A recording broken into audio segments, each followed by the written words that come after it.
যে ক্যাপ্টেন ছিলেন তাকে আমি অলরেডি খুঁজছি।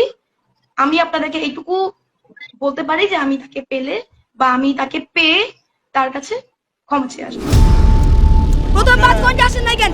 রেপিস্টের ফোনে তদারকিতে আসছেন, এটা স্বীকার করেন। আমরা কারো তদারকি আপনারা রেপিস্ট সেভ করতে আসছেন। যে মানুষগুলো কমেন্ট করছে 16 তারিখে যখন দেশে এরকম যুদ্ধ, যখন একটা মানুষের সামনে এসে কথা বলতে পারে না, তখন পুলিশের গুলির মুখে আমি একমাত্র কথা বলতেছিলাম এবং তখন আমাকে সবাই কুইন কুইন বলছিল। এখন তারাই আমাকে স্লাট শেমিং করছে। এটা নিয়ে আমার কোনো প্রবলেম নেই, সবটা আপনাদের উপর। আমাকে কুইন বলাটাও আপনাদের উপর ছিল, আমাকে স্লাট শেমিং করাটাও আপনাদেরই উপর। এটা যদি আপনাদের মনে হয় যে আপনাদের অ্যাঙ্গার, আপনাদের আমার উপরে ক্ষোভ মিটতেছে, আপনারা এটা করেন। সিচুয়েশন, টাইমিং এবং ওইখানে যে কার্যকলাপগুলো যাচ্ছে, যেটার কারণে আমি হয়তো আমার মতো করে প্রপার কনসিয়াস ছিলাম না, আমার নিজেরও একটা ভেতরকার অ্যাঙ্গার ছিল, আমার মনে হয় ওখানে প্রত্যেকটা মেয়েরই ছিল।